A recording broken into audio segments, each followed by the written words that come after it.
এরা যেমন অখণ্ড ভারত চায়, আমরাও অখণ্ড ভারতই চাই। আমরা চাই অখণ্ড ভারত হবে কালিমা লা ইলাহা ইল্লাল্লাহ মুহাম্মাদুর রাসূলুল্লাহ। আপনারা তো মনে করেন যে ভারত আমাদেরকে ঘিরে রাখছে, তাই না? আসলে ভারতকে আমরা ঘিরে রাখছি। এই দিক থেকে আমরা, এই দিক থেকে চায়না, এখান থেকে নেপাল, এখান থেকে ভুটান, এখান থেকে মায়ানমার, এখান থেকে পাকিস্তান। এখন কথা হচ্ছে আমরা একটা কাপুরুষতার পরিচয় দিচ্ছি। নেপাল ওকে টাইম দেয় না, ভুটান টাইম দেয় না, মায়ানমার টাইম দেয় না, চায়না তো দেয়ই না। আর আমরা তাকে একেবারে প্রভুর আসনে বসায় রাখছি। আমরা কি দিছি? আমরা ইলিশ দেই, আমরা ট্রানজিট দেই, আমরা রেল দেই, আমরা বন্দর দেই, আমরা আর কি দেই? গ্যাস তো দেই মাশাআল্লাহ। তারপরে পণ্যগুলো তো দিচ্ছি, গার্মেন্টস দিয়ে দিচ্ছি, আমাদের প্রশাসনের মধ্যে লোকজন দিয়ে দিচ্ছি, কর্মী শ্রমিক দিয়ে দিচ্ছি। এই জন্যই তো বলি, কেন সে স্ট্যাটাস দেয় যে এই স্বাধীনতা তার স্বাধীনতা। এটাই তাহলে কারণ। তার মানে তারা আমাদের সার্বভৌমত্বটাকে স্বীকার করে না, তাই না? তারা যদি আমাদের আমাদের স্বাধীনতা সার্বভৌমত্বকে স্বীকার করতোই, তাহলে তো এরকম স্ট্যাটাস দিত না, দিত কি? তো এখন কথা হচ্ছে আমরা মাথা নত করার জাতি না। আমাদের নবী মুহাম্মদ সাল্লাল্লাহু আলাইহি ওয়াসাল্লাম মাথা উঁচু করে দাওয়াতি কাজ করছেন। মার খেলেও কখনো তিনি মাথা নিচু করেন নাই। সাহাবায়ে কেরাম রাদিয়াল্লাহু আনহুম আজমাইন মাথা উঁচু করে দাওয়াতের কাজ করছেন, কারোর সামনে মাথা নত করেন নাই ইল্লাল্লাহ, আল্লাহ ছাড়া। মার খেয়েছেন, হিজরত করতে হলে হিজরত করেছেন, কখনো মানুষ গালি দিয়েছে, গালি সহ্য করেছেন, কখনো মদিনায় চলে যেতে হয়েছে, দেশ ছাড়তে হয়েছে, দেশ ছাড়ছেন। আবার কখনো ইসলামী রাষ্ট্র কায়েম করতে হয়েছে, রাষ্ট্র কায়েম করছে। জিহাদ করার দরকার, জিহাদও করছে। কেতালের দরকার, কেতালও করছে। আস্তে আস্তে মক্কা বিজয় করছে, করেন নাই? সিরাত পড়তে হবে, সিরাতের ধারাগুলো আমাদেরকে বুঝতে হবে। এখন আমরা তো তার উত্তরসূরি, আমরা তাদের উত্তরসূরি। প্রথম কথা হচ্ছে আমরা আমাদের নতজানু মনোভাবটাকে আগে ত্যাগ করতে হবে, এক নাম্বার। আর অতীতের জীবনের যে ভুল ত্রুটিগুলা দ্রুত সংশোধন করতে হবে। এখন আর আমাদের হাতে অনেক লম্বা সময় আছে এমন না বিষয়গুলো। কত কি যে দ্রুত হয়ে যাবে আপনি হয়তো ভাবতে পারবেন। বিশ্বটা খুব দ্রুত চেঞ্জ হচ্ছে। এই অল্প সময়ের মধ্যে আফগানের ভাইরা দাঁড়ায় গেছে, অল্প সময়ের মধ্যে সিরিয়া দেখলেন যে পরিবর্তন হয়ে যাচ্ছে। যদি যদি কখনো বাংলাদেশে দেখা যায় যে দেশের শত্রুরা বা দিনের শত্রুরা বা উগ্রবাদীরা এই দেশের স্বাধীনতা সার্বভৌমত্বের উপর আক্রমণ করে, তখন কি আমাদের উপরে ফরজ হবে কিনা? এখন যদি তাই হয়, এখন আপনাদের কি মনে হয় এটার সম্ভাবনা আছে না নাই? এটুকু ইন্টেলেকচুয়াল অবস্থা তো আপনাদের আছে, এটার সম্ভাবনাও হতে পারে, আজ হোক কাল হোক, হতেই পারে। তখন আমার প্রিপারেশনটা কি হবে সেটা আমাকে এখন জানতে হবে। আমার প্রিপারেশনটা কি হওয়া উচিত? প্রথম প্রিপারেশন হওয়া উচিত আগের সমস্ত জিন্দগিতে যা করছি নিজেকে আল্লাহর দিকে ফিরাই নিয়ে আসে। এটা প্রথম কাজ। যে আল্লাহর দিকে ফিরে আসে নাই, তার সাথে না সম্পর্ক আছে না কিতালের কোনো সম্পর্ক আছে, সে তো আল্লাহর পথেই নাই। তো প্রিয় যুবক ভাইরা, আগে প্রথম কথা হচ্ছে আগে আপনি আল্লাহর দিকে ফিরে আসেন, এক নাম্বার। দ্বিতীয় কথা হচ্ছে এরপরে আমাদের প্রয়োজন শারীরিক প্রস্তুতি। শারীরিক প্রস্তুতি যেমনটা বললাম যে কোনো অবস্থাতেই আলেম ওলামাদেরকে, দায়ীদেরকে, মুফতিদেরকে, মুহাদ্দিসদেরকে, মাদ্রাসার শিক্ষকদেরকে, খতিবদেরকে ভিতরে ঢুকতে দেওয়া যাবে না। কারণ আপনাদেরকে যদি ভিতরে নিয়ে যাওয়ার স্কোপ পায় তারা নতুন করে আবারও কেউ, তাহলে আর সুস্থ রাখবে না, ফিজিক্যালি আপনি ঠিক থাকতে পারবেন না।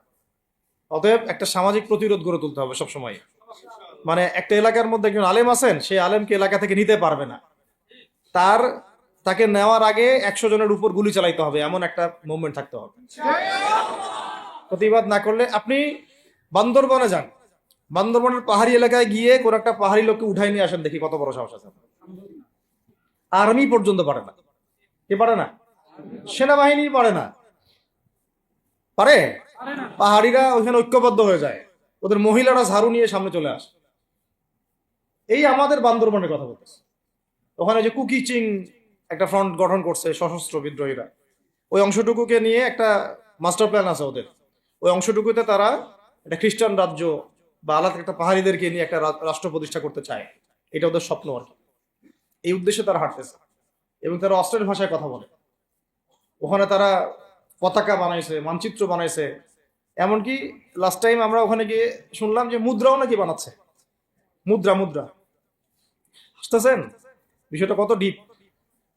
আমাদের রাষ্ট্রে যে কত সমস্যা, আর জানি না যারা দায়িত্বে আছে তারা কি করতেছে, আসলে কোন দিকটা সামাল দিচ্ছে। অর্থনৈতিক দিকটা দেখবে, না এই পাহাড়ি এলাকার সমস্যাগুলো মেটাবে, নাকি আমাদের মুসলিম উম্মার অভ্যন্তরীণ সমস্যাটা মেটাবে, না শহীদ ভাইদের খবর নিবে, না পঙ্গু ভাইরা যারা পড়ে আছে হাসপাতালে তাদের খবর নিবে? যারা করে তারাও বলে এটা অন্যায়। এবং আমাকেও বলেছিল যে আমি জিজ্ঞাসা করেছিলাম যে আমাকে যদি মানে প্রকাশ্য কোর্টে চালান করে দেওয়া হয় এবং জাতির সামনে বলা হয় যে আমাকে গুম করা হয়েছে, এবং এরপর যদি বলা হয় যে আমাকে গুম করার পরে কোনো রকমের নেগেটিভ কিছু পাওয়া যায় নাই তাই আমরা ছেড়ে দিয়েছি, এই কথাটা কি বলা যাবে কি যাবে না?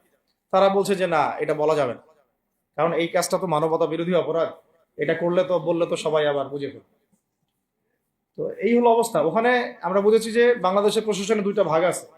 একটা ভাগ হচ্ছে মারাত্মক রকমের ইসলাম প্রিয় এবং দেশপ্রেমিক, মাশাআল্লাহ, আমরা তাদেরকে স্যালুট জানাই, মাশাআল্লাহ। কিন্তু আপনারা ভুল জায়গায় শ্রম দিচ্ছেন, আপনারা ভুল জায়গায় মেধা, শ্রম এবং আপনাদের জীবন নষ্ট করতেছেন। আপনাদের থাকা দরকার ছিল ওলামায়ে কেরামদের সাথে, তাহলে আপনাদেরকে টক্কর দিয়ে কেউ সামনে যেতে পারতো না। আপনারা খালিদ বিন ওয়ালিদ হতে পারতেন আমাদের, আপনারা কিন্তু ওমর ইবনুল খাত্তাব হইতে পারতেন। ওইখানে ঢুকে আপনারা শুধুমাত্র দুনিয়ার স্বার্থে সব নষ্ট করতেছেন। আমাদেরকে বলা হচ্ছে হুজুর বদদোয়া করিয়েন না, হুজুর ছেড়ে দিচ্ছেন, আমাদেরকে বদদোয়া দিয়েন না আবার বের হয়ে। আমাদের চাকরি, এটা ডিউটি। এটা এক ভাই আমাকে কোরআন এনে দিয়েছিল, নির্জনতা তো ওখানে, নির্জনতার সঙ্গী হচ্ছে কোরআন, কোরআন এবং নামাজ। তো এক ভাই দেখেছে আমি একটু নির্জন, মন খারাপ বসে আছে, একটা কোরআন নিয়ে এসে দিয়েছে, হুজুর কোরআন পড়েন আপনি, মন ভালো হবে। আর একজন এসে কোরআন নিয়ে চলে গেছে। কোরআন পড়ে ওখানে যদি আপনি আবার উল্টাপাল্টা কিছু করেন, ওদের নিয়ম নাই কোরআন দেওয়া, কোরআন দেওয়ার কি নাই, নিয়ম নাই। তো এই হলো অবস্থা। কথা হচ্ছে যে এই ভাইদেরকে মুক্ত করাও তো তাদের কাজ ছিল। যে ওলামায়ে কেরামদের একজনের একজনের উপরে 3টা 4টা 5টা 10টা করে মামলা এখনো ঝুলতেছে, তাদেরকে মুক্ত করা উচিত ছিল না? আর এই পুরো জুলুমের পিছনে যত জালেম ইনভলভ ছিল তাদেরকে আইডেন্টিফাই করে ভিতরে ঢোকানো উচিত ছিল না? হয়েছে সবকিছু? তো এই জিনিসগুলোর মধ্যে অনেক গ্যাপস আছে। এগুলো যদি এভাবে চলতে থাকে তাহলে আগামীতে আমরা যারা ইসলামিক রাজনীতি করব বলে চিন্তা করতেছি বা ইসলামকে রাষ্ট্র ক্ষমতায় নিতে চাই, আমরাও কিন্তু বেগ পাবো, আর ভালো রকমের বেগ পাইতে হবে। আর বিগত সময় আমরা অনেক ভুল করছি, যেমন মন খারাপ করেন না, এগুলো আমরা ভুল করছি। এই যে আমরা ওদের সাথে জোট করতে গেছি, ঠিক আছে, ওদেরকে আমরা ভাই বোনে করার চেষ্টা করছি, আসলে এদের সাথে আর কাফেরদের সাথে কোনো পার্থক্য নেই। সেকুলারিজমে যারা আছে আর কুফার যারা, এদের মধ্যে কোনো পার্থক্য নেই। ওই কালিমা পড়া না পড়ার পার্থক্য, তো বাকি আপনার পিঠে ছুরি এরাও মারবে ওরাও মারবে। আর আমি ছোট মানুষ, ছোট জায়গা থেকে বলতে চাই যে আমাদের যে ওলামায়ে কেরামগণ মাঠে আছেন, যে রাজনৈতিক দলগুলো আপনারা মাঠে আছেন, এবার আপনারা কোনো রুটির টুকরার জন্য লড়বেন না, এবার পুরা রুটি নিয়ে লড়বেন। প্রত্যেক আসনে প্রার্থী দিবেন আপনারা, যেহেতু এর বাইরে সিস্টেম এখন অন্য সিস্টেমে যাওয়ার সুযোগ হচ্ছে না, তাহলে পুরা রুটিটার জন্য লড়তে হবে আপনাদের। আমাদের টার্গেট হচ্ছে এখন একটা ইসলামপন্থী সরকারকে রাষ্ট্র ক্ষমতায় নিয়ে যাওয়া, এটা আমাদের একটা প্রধান টার্গেট। এখন আমাদের এজেন্ডা স্পষ্ট, কোনো গোপন এজেন্ডা নাই। আমাদের কি নাই? কোনো গোপন এজেন্ডা নাই। আমরা চাই বাংলাদেশে এখন একটা ইসলামপন্থী রাষ্ট্র ব্যবস্থা গড়ে উঠুক, ইসলামপন্থী সরকার শাসন ক্ষমতায় আসুক। এটার জন্য আপনাদের সবার ভূমিকা আছে। কেউ কথা দিয়ে ভূমিকা রাখবেন, কেউ লিখবেন, কেউ বলবেন, কেউ যেভাবে হোক আপনাকে ভূমিকা তো রাখতেই হবে। কারো বসে থাকার সুযোগ নেই এখন আর। এই রাষ্ট্রটাকে ইসলামিক রাষ্ট্র হিসেবে গড়ার দায়িত্ব এখন সবার কাঁধে আসছে। আমরা আমাদের জায়গা থেকে বলতেছি, বাকি কাজ কিন্তু আপনাদেরকে করতে হবে। আল্লাহ পাক করার তৌফিক দান করে। আর ইসলামপন্থী ভাইদের আপোষের যে দূরত্ব, এটা কমায় ফেলতে হবে। এই দূরত্ব রাখা যাবে না। ইখতিলাফ আছে থাক, যদি আকীদাগত মৌলিক কোনো পার্থক্য না থাকে, আমরা তো ভাই ভাই নাকি? আমাদের চেয়ে কি মানে সেকুলার আমাদের বেশি বড় ভাই? আমাদের চেয়ে কি যে নাস্তিক মুরতাদের আমাদের বড় ভাই? কমিউনিজমে যারা আছে ওরা আমাদের বড় ভাই? না এই গণতন্ত্রপন্থী যারা একবারে কট্টর, ওরা আমাদের দিনী ভাই নাকি? আমাদের তো ভাই, সোজা কথা হচ্ছে ইন্নামাল মুমিনুনা ইখওয়া, ইন্নামাল মুমিনুনা, মুমিন যারা মুমিন, মুমিন ভাই। মুমিনে মুমিনে কি ভাই, খালাস। আল মুসলিম ওয়া আখুল মুসলিম, মুসলিমের ভাই কি মুসলিম, খালাস, এইটুক। মুসলিম আমার ভাই, মুসলিম আমার ভাই। এখন যারা এদেশের রাষ্ট্র ক্ষমতা ইসলামকে চায় না, তারা আমাদের ভাই না। সে যে কোনো নামে আসুক, এক্স ওয়াই জেড, দেখার দরকার নেই। এক্স নামে আসুক, ওয়াই নামে আসুক, জেড নামে আসুক, যারা রাষ্ট্র ব্যবস্থা ইসলামকে চায় না, তারা আমার ভাই খালাস, সোজা কথা। এখন রাষ্ট্র ব্যবস্থা ইসলাম চায় যে ভাইরা আমাদের, ওই ভাইদেরকে একসাথে থাকতে হবে। আল্লাহর কসম করে বলতেছি, ইনশাআল্লাহ যদি এই ভাইরা আমরা একসাথে থাকতে পারি, এর সাথে আমরা দায়ীরা, তালেবে ইলমরা এবং আপনারা তো যুব সমাজ আছেন, আমাদেরকে টক্কর দিয়ে বাংলাদেশের রাষ্ট্র ক্ষমতায় কেউ যাইতে পারবে না ইনশাআল্লাহ। সবাইকে ভূমিকা রাখতে হবে। এখন অন্যান্য আলোচনা চেয়ে এই আলোচনাটাই বেশি দরকার। অন্য আলোচনা অনেক শুনছেন জীবনে, এখন বাংলাদেশের দরকার একটা ইসলামপন্থী রাষ্ট্র ব্যবস্থা। এর বাইরে কোনো আলাপ নাই। এখন এটা প্রতিষ্ঠা করার জন্য কি করতে হবে সেটা ফিকির করা না। তো কি করতে হবে বলেন? প্রথম কথা হচ্ছে আমাদেরকে আগে বৈশ্বিক জালেমদেরকে চিহ্নিত করতে হবে। পুরো বিশ্বে কারা জালেম, এটা কি চিন্তা করা বাকি আছে? পুরো বিশ্বের সবচেয়ে বড় জালেম যে পশ্চিমারা, এটা চিন্তা কি আপনার বাকি আছে? এই কথা বলতে যে ভয় পায়, তার তো নবীর ওয়ারিস হওয়ার দাবি করার উচিত না। এটা খোলামেলা, এটা সবাই জানে। অন্তত পক্ষে আমাদের ভাইদের মধ্যে আমরা দেখেছি, ছাত্র ভাইদের মধ্যে সাহস তো মাশাআল্লাহ অবশ্যই আছে, ডেডিকেশন আছে, জীবন দেওয়ার মানসিকতা আছে। তাদেরকে খালি নার্সিং করতে হবে, জীবনটা যেন ভুল পথে না যায়। এখন আবু সাইদের রক্তের উপর দাঁড়ায় যদি কোনো সেকুলার ক্ষমতায় আসে, তাহলে এটা আবু সাইদের রক্তের সাথে গাদ্দারি হচ্ছে। এই মুগ্ধদের রক্তের উপর সিঁড়ি বানায় যদি কোনো জাতীয়তাবাদীরা আর ওই সেই গণতন্ত্রপন্থীরা, ওই ইসলামের দুশ্মনরা, ওই ভারতের দালালরাই যদি ক্ষমতায় আসে, তাহলে এটা ওদের রক্তের সাথে গাদ্দারি হচ্ছে। এই গাদ্দারির মাফ হবে না। এইটা পলাশির যুদ্ধের চেয়ে বড় মির্জাফরি হয়েছে, এটা ৭১-এর চেয়ে বড় রাজাকারী হয়েছে। আপনারা বলেন যে দেখেন, ভালো করে বুঝেন, গুম হয়েছে এক শ্রেণী, আমার কথা মন খারাপ করে না, এক শ্রেণী গুম হয়ে গেছে, এক শ্রেণী ক্রসফায়ার, এক শ্রেণী শাপলা চত্বরে রক্ত দিছে, তাই নাই? এক শ্রেণী ওলামায়ে কেরাম মামলা নিয়ে ঘুরে বেড়াচ্ছে মাথার উপরে, এক শ্রেণীর ছাত্র ভাইরা রাস্তায় শহীদ হলো, আর এক শ্রেণীর ছাত্র ভাইরা পঙ্গু হয়ে হাসপাতালে বেডে পড়ে আছে। ক্ষমতায় গেছে কারা? নতুন এক শ্রেণী। হ্যাঁ, এবং ওখানে এমন কিছু মানুষ আছে যাদের সাথে আন্দোলনের কোনো সম্পর্কই ছিল না, সম্পূর্ণ উড়ে এসে জুড়ে বসছে তারা।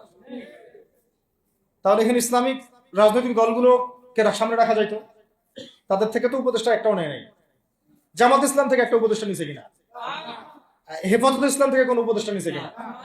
আমাদের চরমনায় থেকে একটা উপদেষ্টা নিছে কিনা বলেন? তার মানে রাষ্ট্র গঠনে আমাদের কোনো ভূমিকা নাই। আমরা যে শান্তিপূর্ণভাবে ইসলাম প্রতিষ্ঠা করতে, কিন্তু প্রয়োজনে যদি তারা মানে আমাদের উপর জুলুমের ভাষা বেছে নেয়, তাহলে আমরা অবশ্যই এবার প্রতিবাদের ভাষা বেছে নিব ইনশাআল্লাহ। এই জন্য সবার আগে জরুরি হচ্ছে যুবকদেরকে এক কাতারে থাকা, ইসলামপন্থী ভাইদের সাথে থাকা, ইসলামী সংগঠনের সাথে থাকা, এবং নাম XYZ যেটাই হোক না কেন, নাম XYZ হতে পারে, আপোষে ভাই ভাই হয়ে থাকা। এটাতে যদি ভাই আমরা এবার ভুল করি, আল্লাহর কসম করে বলতেছি, আল্লাহ না করুক, এরপরে যদি মায়ের আসে, না আপনি বাঁচবেন না আমি বাঁচব, কেউই না ইনশাআল্লাহ, ওই দিন আসবে না। আর আমরা যদি ইনশাআল্লাহু আজ্জা ওয়া জাল যদি আমরা এটাকে মদিনা রাষ্ট্র বানাতে পারি, এই বাংলাদেশকে যদি আমরা একটা মদিনা রাষ্ট্র বানাতে পারি, ইনশাআল্লাহ কালকে গাজওয়াতুল হিন্দ হবে ইনশাআল্লাহ। ওটার জন্য রেডি আমরা ইনশাআল্লাহ। পাকিস্তানের কাছে কিছুই নাই, আছে খালি 10টা-12টা পারমাণবিক অস্ত্র, তাতেই ভয়ে কাঁপতে থাকে। চায়না খালি একটু ভয় দেখায় যে আগাইলে কিন্তু সিকিম নিয়ে নিব, আগাইলে কিন্তু চিকেন নেক গিলে ফেলবো। চায়নার ওই ছোট ছোট যোদ্ধাদের কাছে যে মাইটটা খায়, আর আমাদের এখানে দেখা যায় যে সীমান্তর মধ্যে একটা একটা কৃষকও যদি সীমান্ত থেকে দূরেও হাল চাষ করে, ওকে গুলি করে মেরে ফেলে। ফেলা নেই, ফেলানির কথা ভুলে গেছেন আপনারা? আমাদের বন্যা, এরকম কতগুলো মানুষকে সীমান্ত হত্যা করে মারা হয়েছে। আজকে গুগলে গিয়ে সার্চ করে দেখেন কতগুলো মানুষকে বিগত 15 বছরে সীমান্ত হত্যা করা হচ্ছে। তো এখানে আমাদের স্বাধীনতার প্রশ্ন আসে না, এখানে গণতন্ত্রের কথা আসে না, সার্বভৌমত্বের কথা আসে না, না, বরং তারা ক্ষমতার জন্য ওদের কাছে ইমান বিক্রি করে দিয়েছে। ক্ষমতার জন্য এই উগ্রদের কাছে, মানে উগ্র হিন্দুত্ববাদীদের কাছে ওরা তাদের ইমান, ওদের আমল, ওদের তাকওয়া, ওদের দিন সব বিক্রি করে দিচ্ছে। এই জন্য আমি আগে বলেছি একটা লেকচারে যে আমরা যদি বিরিয়ানি খেতে চাই, আপনি যদি বিরিয়ানি খেতে চান, একটা পাত্র নিবেন কিনা? আচ্ছা, পাত্রটা যদি ময়লা থাকে খাবেন? পাত্র অনেক ময়লা আছে, আপনি কি ওইখানেই বিরিয়ানি ঢালবেন, ঢেলে খাওয়া শুরু করবেন? সবার আগে আপনি কি করেন? এটাকে ধোন, পরিষ্কার করেন, তাই না? বাংলাদেশকে যদি আপনি ইসলামী রাষ্ট্র হিসেবে করতে চান, আগে এই দেশের মধ্যে যে পয়জন গুলো আছে এগুলোকে দূর করতে হবে, সমস্ত পয়জনকে ধুয়ে সাফ করতে হবে। তারপরে এই যে খেলাফা বা শরিয়া বা ইমারা যেটাই আসুক, ইমারা এক জিনিস, খেলাফা আর এক জিনিস। আমি এক কথায় বুঝাচ্ছি ইসলামী রাষ্ট্র ব্যবস্থা। ইসলামী রাষ্ট্র ব্যবস্থা যদি ইসলামী রাষ্ট্র ব্যবস্থা তারপরে আসে, জমিন সাফ করার পরে, তখন সেটা সাস্টেইন করবে ইনশাআল্লাহ। আর যদি ময়লার মধ্যেই ইসলামী রাষ্ট্র কায়েম করতে চান, তখন হবে উদাহরণটা এরকম যে আপনি এই নোংরা ড্রেনের মধ্যে নেমে গায়ে সাবান মাখা শুরু করছেন, হাততে কোনো লাভ হবে না, বরং ওই নোংরাই আপনাকে খেয়ে ফেলবে। ঠিক আছে? ডেমোক্রেটিক সিস্টেমের মধ্য দিয়ে যদি আমাদের ভাইরা ক্ষমতা যেতে পারে, যাক না, সমস্যার কিছু নাই। এটা কতটুকু জায়েজ না জায়েজ, হালাল হারাম সুন্নত, এইদিকে আমি যাচ্ছি না। এবং এটা নিশ্চিত তারাও জানে এটা সুন্নাত না, তারাও জানে এটা কি না, সুন্নাত পদ্ধতি না। কারণ রাসূলুল্লাহ সাল্লাল্লাহু আলাইহি ওয়াসাল্লাম দাওয়াতের মধ্য দিয়ে এবং সশস্ত্র যুদ্ধের মধ্য দিয়ে মানে মক্কা বিজয় করেছেন। দাওয়াতের মধ্য দিয়ে তিনি মদিনা রাষ্ট্র কায়েম করেছেন। তারপরে মদিনা রাষ্ট্রকে বেস করে আস্তে আস্তে আরো রাষ্ট্রকে এক্সপেন্ড করেছেন। বদর, উহুদ, খন্দক, খায়বার এগুলো হয়েছে, আস্তে আস্তে মক্কা বিজয় হয়েছে। মূল ছিল আগে মদিনা রাষ্ট্রটা কায়েম করা। তো আমরা যে কোনো ভাবেই হোক মদিনা রাষ্ট্রটা আমাদের কায়েম করতে হবে আগে, তারপরে ইনশাআল্লাহ তাআলা দেখবেন, হ্যাঁ, ওই অখণ্ড ভারত আমরাও কায়েম করবো ইনশাআল্লাহ। সংখ্যা দিয়ে কিচ্ছু না, ওদের সংখ্যাকে আমরা ভয় পাই, ওদের সংখ্যাকে ভয় পাওয়ার কিচ্ছু নাই, সংখ্যাকে ভয় পাওয়ার কিচ্ছু নাই।